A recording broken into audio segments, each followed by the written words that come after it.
नमस्कार, आप देख रहे हैं न्यूज एट 4 और मैं हूं आपके साथ आयुषी नेगी। और बुलेटिन की शुरुआत बड़ी खबर के साथ करेंगे। वाराणसी से बड़ी खबर है, ज्ञानवापी श्रृंगार गौरी मामले में नया मोड़। विश्व वैदिक सनातन संघ के प्रमुख जितेंद्र बिसेन का बड़ा फैसला, ज्ञानवापी परिसर से जुड़े सभी मुकदमों की पावर ऑफ अटॉर्नी सीएम को सौंपेंगे।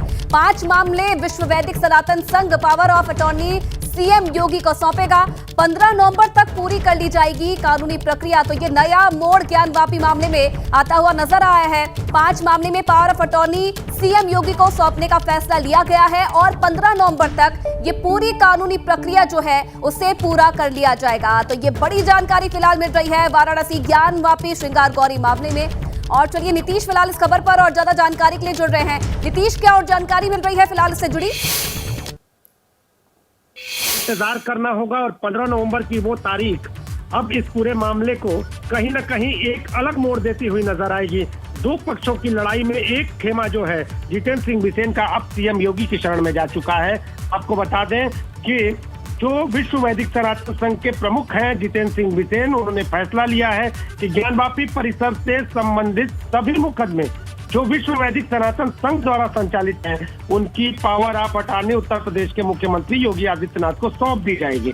और ये सभी मामले जब मुख्यमंत्री को सौंपे जाएंगे तो अब इसका स्वरूप क्या होगा ये देखने वाली बात होगी। लेकिन 15 तारीख का इंतजार करना होगा। 15 नवंबर को इसे लेकर सारी कानूनी प्रक्रिया पूरी कर ली जाएगी। लेकिन इसके साथ ही अब ये देखना होगा कि जब सीएम योगी को वो पावर ऑफ अटॉर्नी बनाते हैं तो क्या सीएम योगी इससे सहमति जताते हैं या फिर आगे की तस्वीर क्या होगी ये देखने वाली बात होगी। आयुषी जी नीतीश, अचानक से जो ये फैसला लिया गया है सीएम को पावर ऑफ अटॉर्नी सौंपने का, इसके पीछे की वजह क्या बताई जा रही है? देखिए आयुषी, ये वजह तो अभी पूरी तरह से साफ नहीं है, लेकिन सूत्रों के हवाले से जो खबर है वो ये है कि जितेंद्र सिंह बिसेन का जो खेमा है वो दूसरे खेमे से कुछ कहीं ना कहीं आशंका व्यक्त कर रहा है और इसके पीछे कहीं कोई राजनीतिक वजह भी सामने आई है। इसके साथ ही जब इस मुकदमे को उत्तर प्रदेश के मुखिया की शरण में जाकर लड़ा जाएगा तो मुकदमे को मजबूती प्रदान की जा सकेगी। ऐसी भी बात सामने आई है। बिल्कुल, अब देखने वाली बात है सीएम की तरफ से क्या पक्ष सामने आता है। बहुत धन्यवाद नीतीश तमाम जानकारी के लिए आपका। तो वाराणसी ज्ञानवापी श्रृंगार गौरी मामले में ये नया मोड़ आता हुआ नजर आ रहा है। और मेरठ में 400 लोगों का धर्म परिवर्तन कराने का आरोप लगा है। भाजपा नेता ने हिंदू धर्म से ईसाई बनाने का आरोप लगाया है और साथ ही झुग्गी झोपड़ियों में लगी भगवान की मूर्तियों को फेंकने का भी आरोप लगाया है।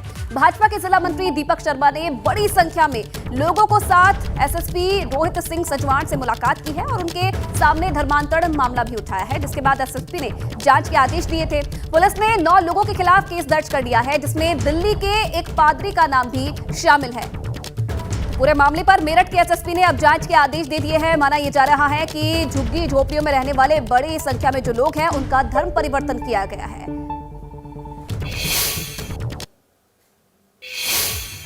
पूरा इलाका है जहां पर 400 लोगों के धर्मांतरण के आरोप लग रहे हैं कि उनको हिंदुओं से ईसाई बना दिया गया है। आप ये देखिए किस तरीके की ये झुग्गी झोपड़ी का ये इलाका है। पूरी तरीके से यहाँ जो गरीब तबके के लोग हैं वो रहते हैं। आप ये देखिए कि गलियों के नाम पर यहाँ सिर्फ एक छोटा सा और संकरा सा जो रास्ता है वो यहाँ आपको नजर आ जाएगा और कहीं ऐसा नहीं है। देखिए किस तरीके से कितनी मजबूरी में परेशानी में ये लोग रह रहे हैं। कोरोना काल में इन लोगों की मदद की गई, लेकिन उस मदद के पीछे एक सोची समझी साजिश थी इन लोगों को हिंदुओं से ईसाई बनाने की। वैसे फिर लॉकडाउन में आता रहा इनका राशन वासन दिल्ली से, वो राशन बढ़ता था। यहाँ सब कपड़े वपड़े भी बांटे जा रहे थे, सबको दिया जा रहा था। सब वहाँ जाते थे, सब कहते थे आओ मिल बांट के अपना पीरियड करो और ईसाई धर्म बनो।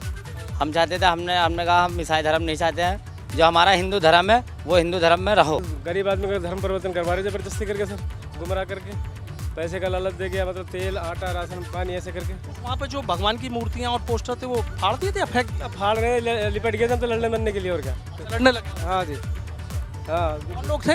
वही चर्च वाले थे, ईसाई मसीह वाले। हमारे बच्चे भी उसी में जाने लगे, भजन वजन करने लगे थे, गाना वाना गाने लगे कि टाइम पास हो जाएगा। लॉकडाउन लगा, वो कहीं जाना आना तो हो नहीं रहा। हमें ये नहीं पता था सर कि हमें ईसाई बनाया जा रहा, गाने बजाने करा के हमें ईसाई बनाया जा रहा।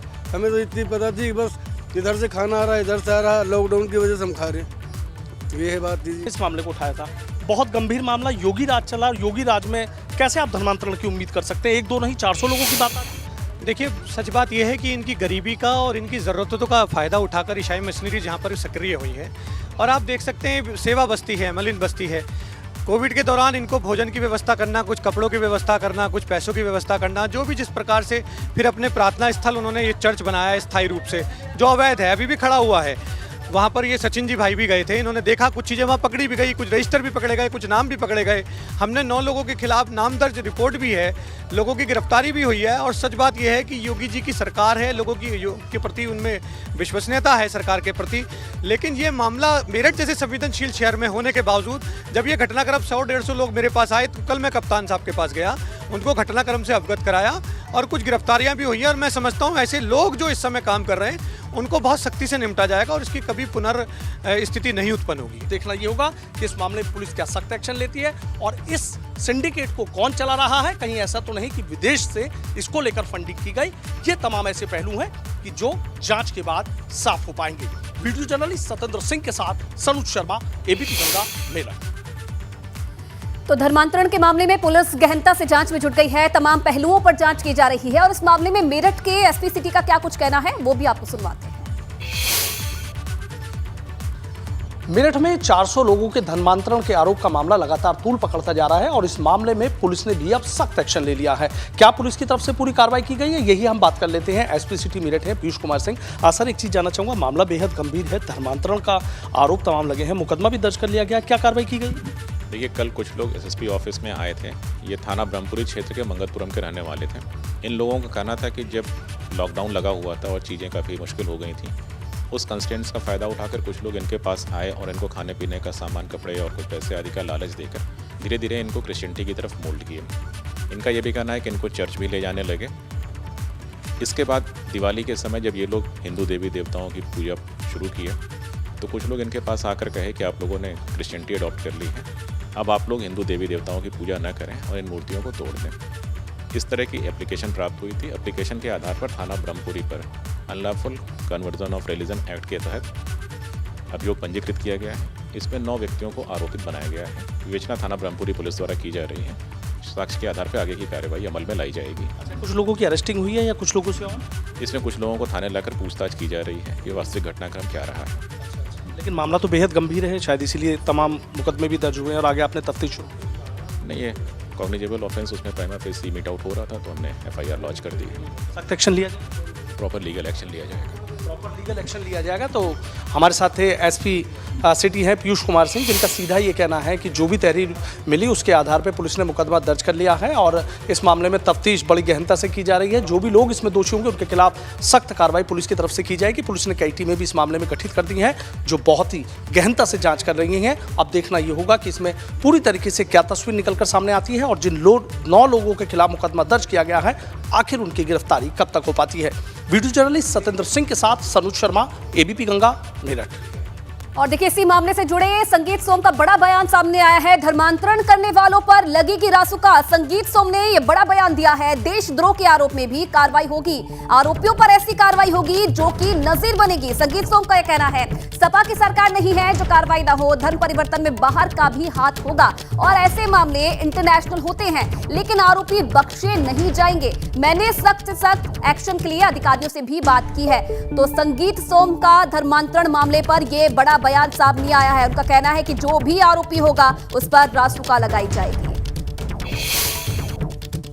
मेरठ किसी न किसी बात को लेकर अक्सर सुर्खियों में रहता है, लेकिन इस बार भी मामला काफी बड़ा है क्योंकि 400 लोगों के धर्म परिवर्तन के आरोप लग रहे हैं।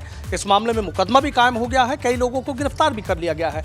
इस मामले पर क्या कहना है बीजेपी के फायरब्रांड नेता और मेरठ के सरदना विधानसभा सीट से पूर्व विधायक संगीत सोम जी का? संगीत जी, 1-2 नहीं 400 लोगों का आरोप लग रहा है कि 400 लोगों को हिंदुओं से ईसाई बना दिया गया। देखिए, ये आया है, सुनने में आया है और इस पर कानून अपना काम भी कर रहा है और कुछ लोगों की गिरफ्तारी हुई है और आप निश्चित रहिए कि इसमें जितने भी लोग संलिप्त होंगे उन सबके खिलाफ ठोस कार्रवाई होगी, चूँकि उत्तर प्रदेश में भारतीय जनता पार्टी की सरकार है और ये काफ़ी बड़े लेवल पे हुआ है। ये मेरी भी जानकारी में आया है और आप लोगों के जरिए भी आया है, मेरी अधिकारियों से भी बात हुई है, उसमें मुकदमा भी दर्ज हो गया है, धर्म परिवर्तन का मुकदमा दर्ज हुआ है, उसमें कार्रवाई होगी। आप निश्चित रहिए कार्रवाई ऐसी होगी कि ये नजीर बनेगी। लेकिन योगी राज में धर्म परिवर्तन की बात, एक दो नहीं 400 लोगों के धर्म परिवर्तन कराने का आरोप। आपको लगता है सरकार तो बहुत बड़े दावे करती है कि भाई सारी चीज़ें बदल दी गई हैं, बहुत चीज़ें बदल दी गई हैं, आखिर इतनी हिम्मत कैसे कर पाए ये लोग? आप इसके पीछे इसका जांच का विषय है, इसकी जांच होने दीजिए। मुझे लगता है ये पुराना मामला चलता आ रहा है और वही अब आके लोगों की जानकारी में आया है, और इसके पीछे कुछ और भी है तो वो पुलिस उसमें भी जांच कर रही है। आप निश्चित रहिए, ये नज़ीर बनेगा। मैंने जैसा भी आपको बताया, चूंकि कार्रवाई होगी। ये समाजवादी पार्टी की सरकार नहीं है कि जिस तरीके से समाजवादी पार्टी की सरकार में होता था और लोग कुछ नहीं कर पाते थे। इसमें जेल जाएंगे, रासुका लगेंगे, इन पे देशद्रोह के मुकदमे लगेंगे, ये जेल से बाहर भी नहीं आएंगे ये लोग। क्या लगता है, कोई विदेश से साजिश की गई होगी या कुछ ऐसा, या चुनाव से पहले? आप जाने कि निकाय का चुनाव आ रहा है, उसके बाद 2024 नज़दीक है, लेकिन ऐसे में मेरठ में मुद्दा तो बनेगा ना कि भाई 400 लोगों का जो है धर्म परिवर्तन करा दिया गया, हिंदुओं से उन्हें ईसाई बना दिया गया। सरकार क्या कर रही थी, नेता क्या कर रहे थे बीजेपी? देखिए, मैं आपको पहले से बता रहा हूँ कि इन सब चीज़ों में कोई आप ये मत मानिए कि यहीं का हाथ है, इसमें बाहर तक के हाथ होते हैं। इसमें इंटरनेशनली ये मामला चलता है और हिंदुस्तान में इस तरीके के धर्म परिवर्तन का बहुत दिन से चल भी रहा था। जब से भारतीय जनता पार्टी की सरकार आई है, ये रोक लगी है, इस पर बड़े लेवल पर रोक लगी है, बड़े लेवल पर कार्रवाई भी हुई है, और आप निश्चित समझिए ये कार्रवाई ऐसी होगी कि आगे जिंदगी भर कोई मुंह नहीं उठा पाएगा। वीडियो जर्नलिस्ट सत्येंद्र सिंह के साथ सनुज शर्मा, एबीपी गंगा, मेरठ।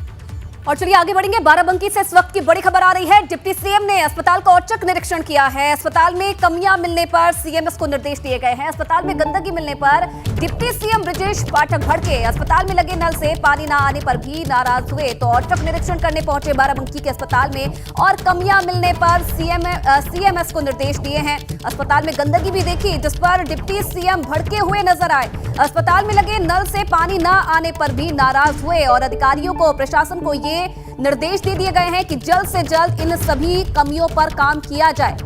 तो बाराबंकी में डिप्टी सीएम पहुंचे अस्पताल में निरीक्षण करने के लिए, और इस दौरान कई खामियां अस्पताल में डिप्टी सीएम को नजर आई, जिस पर नाराजगी उन्होंने जताई और सीएमएस को निर्देश दिए हैं कि जल्द से जल्द इन सभी जो कमियां हैं उन्हें दुरुस्त किया जाए। अस्पताल में जो भी व्यवस्था है जो सुचारू रूप से नहीं चल रही है उस पर ध्यान दें। अधिकारियों को फटकार भी लगाई, नाराज दिखे। और ये तस्वीरें भी आप देख रहे हैं उस वक्त की जब खुद अस्पताल में पहुंचे थे डिप्टी सीएम ब्रजेश पाठक, और फीडबैक यहां पर लिया अस्पताल का, किस तरीके से जो व्यवस्थाएं हैं, जो परिजन है वहां पर तीमारदार है, उनसे भी फीडबैक लिया और हर चीज को जांचा। गंदगी दिखी, उस पर नाराज भी दिखे और अधिकारियों को निर्देश दिए हैं कि जल्द से जल्द इन कमियों पर काम किया जाए। सीएमएस को भी निर्देश दिए हैं कि इन जो भी कमियां अस्पताल में देखने को मिल रही है, नल में पानी नहीं आ रहा था, गंदगी का अंबार जगह जगह लगा हुआ था, उस पर काम किया जाए। और तस्वीरों में भी आप देख सकते हैं, ये उस वक्त की तस्वीरें हैं जब बाराबंकी के अस्पताल में पहुंचे थे डिप्टी सीएम ब्रजेश पाठक। और सतीश फिलहाल इस खबर पर और ज्यादा जानकारी के लिए हमारे साथ जुड़े हैं। सतीश, ब्रजेश पाठक को हम देख रहे हैं, अस्पताल का औचक निरीक्षण उन्होंने किया और कई खामियां भी इस दौरान उनको देखने को मिली। क्या कुछ निर्देश फिलहाल दिए गए हैं प्रशासन को अस्पताल के? जी देखिए, राजधानी लखनऊ के पास जो है बाराबंकी जिला है, और बाराबंकी जिले में जो स्वास्थ्य व्यवस्था है वो जो है बेपटरी पर है। डिप्टी सीएम का ये जो है दूसरा निरीक्षण था, और जो है जिस तरह से निरीक्षण कर रहे हैं, और निरीक्षण के बाद जो है जो स्वास्थ्य के जिम्मेदार अधिकारी हैं, जो कर्मचारी हैं, उनमें किसी तरह का डर नहीं है। सबसे बड़ी कमी जो है यहाँ जिला हॉस्पिटल की ये है कि यहाँ जो भी मरीज आते हैं उनको यहाँ रेफर कर दिया जाता है और रेफर सेंटर बन के रह गया है। और सबसे बड़ी हैरानी की बात है कि यहाँ पर बाराबंकी जिले का जो जिला हॉस्पिटल का ट्रॉमा सेंटर इमरजेंसी बनाया गया है। इससे पहले डिप्टी सीएम आए थे तो उन्होंने तमाम सारी कमियां देखी थी, उस समय उन्होंने फटकार लगाई थी और औचक निरीक्षण किया जब मीडिया और लोकल किसी को जानकारी नहीं हुई, और उस दौरान काफी चर्चा में आए थे। और जो है कि जो है उस समय लोगों को लगा था कि शायद डिप्टी सीएम का जो ये निरीक्षण है, निरीक्षण के बाद यहाँ सुधार होगा, लेकिन कोई सुधार नहीं हुआ। आज जब डिप्टी सीएम ब्रजेश पाठक फिर दोबारा आए, जो यहाँ के बाराबंकी पूर्व कैबिनेट मंत्री जो है अर्जुन सिंह गोप के बड़े भाई जो है अशोक सिंह, उनके निधन पे मिलने आए थे। चलिए सतीश, अब दूसरी बार पहुंचे जब डिप्टी सीएम अब नाराज भी नजर आए। अब देखने वाली बात है कि अब जो अस्पताल की व्यवस्था है वो सुधरती है कि नहीं सुधरती। बहुत धन्यवाद आपका तमाम जानकारी के लिए। तो लखनऊ में दानिश आजाद अंसारी एक मदरसे में पहुंचे। यहां अल्पसंख्यक कल्याण राज्य मंत्री ने मदरसे की व्यवस्थाओं को देखा, साथ ही मदरसे में पढ़ने वाले छात्रों से भी बात की। क्या खास वजह रही, क्या जानकारी आप तक? देखिए, हमारे लखनऊ में गोमती नगर में स्थित हमारे ये मदरसा बोर्ड से संचालित ये मदरसा है और ये एडेड मदरसा है। और यहाँ पे जिस तरीके से योगी सरकार के आप देख सकते हैं काम का नतीजा कि यहाँ बच्चे आज अच्छे शिक्षा लेके समाज में आगे बढ़ें, अपने जीवन में आगे बढ़ें। जो प्रयास ये योगी सरकार का था आज वो सार्थक होता मदरसों में दिख रहा है। देख सकते हैं कि इस मदरसों में बच्चे कौमी तराने भी गाते हैं, जनगण मन भी गाते हैं। इन मदरसों से हमारे बच्चे अच्छी तालीम लेके समाज में आगे जाएं, यही हम इसी प्राथमिकता से काम कर रहे हैं। और हमारे तमाम जो सार्थक प्रयास थे आज उसका नतीजा मदरसों से दिख रहा है। आप देखिए कितने हमारे जो मुस्लिम नौजवान हैं, जो हमारे कौम का नहीं हमारे देश का भविष्य है, इनको अच्छी शिक्षा मिल रही है, बेहतर भविष्य की तरफ आगे बढ़ रहे हैं। दानिश जी, एक चीज़ जानना चाहेंगे कि अभी गैर मान्यता प्राप्त मदरसों का सर्वे चल रहा था, वो पूरा हुआ है, रिपोर्ट तैयार हो रही है। इसी बीच में ये तो एडेड मदरसा है, जाहिर सी बात है कि सरकार से अनुदान मिलता है, तो यहाँ पर आने का जो उद्देश्य है वो क्या? व्यवस्थाओं को देखना कि किस तरह से जो सरकार मदद कर रही है उसके हिसाब से आगे काम वैसा चल रहा है। देखिए, मुझे योगी सरकार में जब से अल्पसंख्यक कल्याण विभाग की जिम्मेदारी मिली है, माननीय प्रधानमंत्री मोदी जी और हमारे मुख्यमंत्री योगी आदित्यनाथ जी का जो विज़न है कि हमारे नौजवान जो हैं इनको अच्छी शिक्षा मिले, ये बेहतर भविष्य की तरफ आगे बढ़ें, इन चीज़ों को मैं हमेशा सुनिश्चित करने की कोशिश करता हूँ। मैं हर समय अलग अलग मदरसों में जाके वहाँ के बच्चों से इंटरेक्ट करता हूँ, वहाँ क्या एक्टिविटीज़ चल रही हैं उसको और कैसे इम्प्रूव कर पाएँ। कभी कभी आपको फीडबैक मदरसे के बच्चे भी बता देते हैं कि हमको ये चीज़ें फैसिलिटी मिल जाए तो और अच्छा है। तो सबके साथ कम्युनिकेशन करके, क्योंकि ये योगी सरकार सबके साथ संवाद करके आगे बढ़ने वाली सरकार है, और सबके साथ कम्युनिकेशन करके हम आगे बढ़ें, अपने बच्चों को अच्छी शिक्षा दें, हमारे बच्चे अच्छी तालीम हासिल करें। अच्छी तालीम हमारे नौजवानों का अधिकार है और उनके इस अधिकार पे योगी सरकार पूरी सजगता से काम कर रही है। यहाँ पर तो हमने देखा राष्ट्रगान हो रहा है, सब लोग चाहे छात्र हो चाहे यहाँ पर फैकल्टी हो सब शामिल हो रहे हैं, प्रबंध तंत्र के लोग शामिल हो रहे हैं। लेकिन कुछ लोग ऐसे भी हैं जो मदरसों में जनगण मन का विरोध करते हैं। तो आखिर वो लोग कौन है जो एक तरफ ये व्यवस्था लागू, एक तरफ विरोध, ऐसा क्यों? देखिए, देश का हर नागरिक वो भारतीय है, भारत के प्रति सबकी श्रद्धा है, सबकी जिम्मेदारी है कि हमारे भारत का मान सम्मान आगे बढ़ाएं, और मदरसा भी उसमें बढ़ चढ़ कर हिस्सा हमेशा लेता आया है, आगे भी लेता रहेगा। हमारे मदरसों ने देश को हमेशा सकारात्मक दिशा देने की काम की है। आज भी आप तस्वीर देख सकते हैं कि इन्हीं मदरसों से दीनी तराने भी निकल रहे हैं, कौमी तराने भी निकल रहे हैं, देशभक्ति के तराने भी निकल रहे हैं। यही वो तस्वीर है जिस तस्वीर की बात मोदी जी और योगी जी करते हैं। तो लखनऊ में छठ पर्व के मौके पर गोमती नदी के तट पर एबीपी गंगा की ओर से खास कार्यक्रम का आयोजन किया गया। इस कार्यक्रम में डिप्टी सीएम ब्रजेश पाठक परिवार के साथ शामिल हुए। एबीपी गंगा की विशेष प्रस्तुति में लोक गायिका संजोली पांडे ने छठ गीतों से समा बांधा। वहीं छठ पर्व को लेकर एबीपी गंगा के कार्यक्रम में शामिल हुए डिप्टी सीएम ब्रजेश पाठक ने सूर्य देव को अर्घ्य दिया। साथ ही संजोली पांडे के छठ गीतों पर डिप्टी सीएम मंजीरा बजाते हुए भी दिखाई दिए। बांस के बाहंगिया बाहंगी लचकात जाए, बाहंगी लचकात जाए, काचा ही बांस के बाहंगिया बाहंगी लचकात जाए, बाहंगी लचकात जाए, होई ना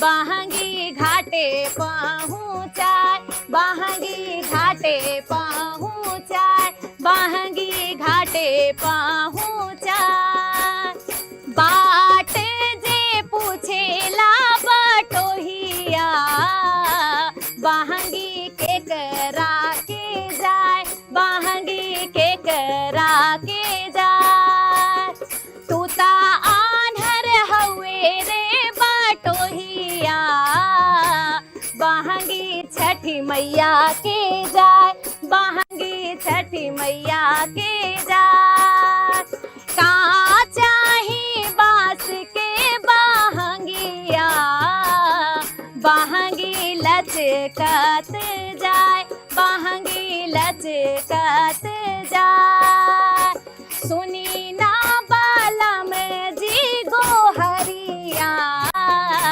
बाहंगी घाटे पहुँचाए, बाहंगी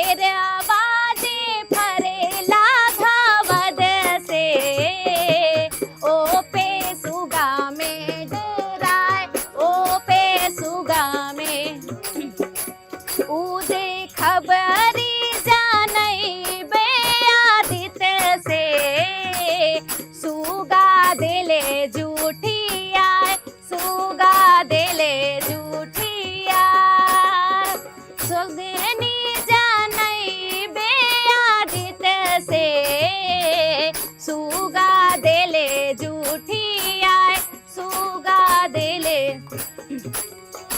उदे